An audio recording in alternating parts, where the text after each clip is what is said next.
വെനസ്വേലയെ നടുക്കിയ ശക്തമായ ഇരട്ട ഭൂചലനങ്ങൾ ലാറ്റിൻ അമേരിക്കയെ മാത്രമല്ല ആഗോള എണ്ണ വിപണിയെയും ആശങ്കയിലാക്കുന്ന സാഹചര്യമാണിപ്പോൾ. ലോകത്തിലെ പ്രധാന ക്രൂഡ് ഓയിൽ ഉൽപാദകരിലൊന്നാണ് വെനസ്വേല. അവിടെ ഉണ്ടായിരിക്കുന്ന ഭൂചലനം എണ്ണയുടെ ഉൽപാദനത്തെയോ കയറ്റുമതിയെയോ ബാധിച്ചാൽ അത് ഇന്ത്യയെപ്പോലെ വലിയ അളവിൽ ഇന്ധനം ഇറക്കുമതി ചെയ്യുന്ന രാജ്യങ്ങൾക്ക് തിരിച്ചടിയാകുമോ എന്ന ചോദ്യമാണ് ഇവിടെ പ്രധാനമായും ഉയരുന്നത്. നിലവിൽ വെനസ്വേലയിൽ നിന്ന് ക്രൂഡ് ഓയിൽ വിതരണം തടസ്സപ്പെട്ടതായി സ്ഥിരീകരണമില്ല. എന്നിരുന്നാലും കഴിഞ്ഞ 2 മാസത്തിനിടെ ഇന്ത്യ വെനസ്വേലയിൽ നിന്നുള്ള എണ്ണ ഇറക്കുമതി ഗണ്യമായി വർദ്ധിപ്പിച്ചതിനാൽ സ്ഥിതിഗതികൾ കേന്ദ്ര സർക്കാർ സൂക്ഷ്മമായി നിരീക്ഷിച്ചു വരികയാണ്. പശ്ചിമേഷ്യയിലെ ഭൗമ രാഷ്ട്രീയ സംഘർഷങ്ങളും ഹോർമുസ് കടലിടുക്കിലെ അനിശ്ചിതത്വവും കണക്കിലെടുത്താണ് ഇന്ത്യ അടുത്തിടെ വെനസ്വേലയിൽ നിന്നുള്ള ക്രൂഡ് ഓയിൽ ഇറക്കുമതി വർദ്ധിപ്പിച്ചത്. പെട്രോളിയം മന്ത്രാലയത്തിന്റെ കണക്കുപ്രകാരം 2026 മെയ് ഏപ്രിൽ മാസങ്ങളിൽ വെനസ്വേല ഇന്ത്യയുടെ പ്രധാന ക്രൂഡ് ഓയിൽ വിതരണക്കാരിൽ ഒന്നായി മാറി. 2025-26 സാമ്പത്തിക വർഷത്തിൽ പ്രതിമാസം ഏകദേശം 64,000 മെട്രിക് ടണ്ണായിരുന്നു ഇറക്കുമതി. 2026-27 സാമ്പത്തിക വർഷത്തിലെ ഇതേ കാലയളവിൽ 10 ലക്ഷം മെട്രിക് ടൺ അധികമായി ഉയർന്നു.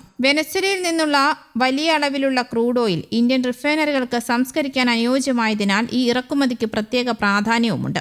ഇന്ത്യയുടെ ഊർജ്ജ സുരക്ഷ ഉറപ്പാക്കാനുള്ള വൈവിധ്യവൽക്കരണ നയത്തിലെ പ്രധാന പങ്കാളിയാണ് വെനസ്വേലയെന്നും സർക്കാർ വ്യക്തമാക്കിയിട്ടുണ്ട്. വെനസ്വേലയിൽ ഉണ്ടായിരിക്കുന്ന ഭൂചലനം എണ്ണ മേഖലയ്ക്ക് തിരിച്ചടിയാകുമോ എന്ന കാര്യത്തിൽ ഇതുവരെയും കൃത്യമായ സ്ഥിരീകരണം ഉണ്ടായിട്ടില്ല. ഭൂചലനത്തിൽ റിഫൈനറികൾക്കും പൈപ്പ് ലൈനുകൾക്കും തുറമുഖങ്ങൾക്കും കേടുപാടുകൾ സംഭവിച്ചിട്ടുണ്ടോ എന്ന ആശങ്ക ഉയർന്നെങ്കിലും പ്രാഥമിക റിപ്പോർട്ടുകൾ ആശ്വാസം പകരുന്നതാണ്. എണ്ണ ഉൽപാദനവും കയറ്റുമതിയും കാര്യമായി തടസ്സപ്പെട്ടിട്ടില്ലെന്നാണ് റിപ്പോർട്ടുകൾ സൂചിപ്പിക്കുന്നത്. ഭൂചലനത്തിൽ പ്രധാനമായും ആഘാതമുണ്ടായിരിക്കുന്നത് കാരക്കാസ് ഉൾപ്പെടെയുള്ള നഗരങ്ങളിലെ വീടുകൾക്കും റോഡുകൾക്കും പൊതു സൗകര്യങ്ങൾക്കുമാണ്. എന്നിരുന്നാലും എണ്ണ ഉൽപാദന കേന്ദ്രങ്ങളിലും കയറ്റുമതി സംവിധാനങ്ങളിലും വിശദമായ പരിശോധനകൾ പുരോഗമിക്കുകയുമാണ്. പരിശോധനകൾക്ക് ശേഷം മാത്രമേ യഥാസ്ഥിതി വ്യക്തമാവുകയുള്ളൂ. വെനസ്വേലയിൽ നിന്ന് മാത്രമല്ല Russia, Iraq, Saudi Arabia, UAE, America, Brazil തുടങ്ങി 35-ലധികം രാജ്യങ്ങളിൽ നിന്നാണ് ഇന്ത്യ ക്രൂഡ് ഓയിൽ ഇറക്കുമതി ചെയ്യുന്നത്. അതിനാൽ വെനസ്വേലയിൽ നിന്നുള്ള വിതരണം താൽക്കാലികമായി കുറഞ്ഞാലും മറ്റ് രാജ്യങ്ങളിൽ നിന്ന് ആവശ്യമായ എണ്ണ ലഭ്യമാക്കാൻ ഇന്ത്യക്ക് കഴിയും. അതേസമയം ഇന്ത്യൻ എണ്ണ കമ്പനികളിൽ ആവശ്യത്തിന് ശേഖരം ബാക്കിയുണ്ടെന്നാണ് അറിയാനാകുന്നത്. അതിനാൽ ഉടൻ ഇന്ധനക്ഷാമം ഉണ്ടാകാനുള്ള സാധ്യതയും കുറവാണ്. എന്നാൽ ഭൂചലനത്തിന്റെ പശ്ചാത്തലത്തിൽ അന്താരാഷ്ട്ര വിപണിയിൽ ഇന്ധനവില ഉയർന്നാൽ അത് ഇന്ത്യക്കും തിരിച്ചടി തന്നെയാണ്.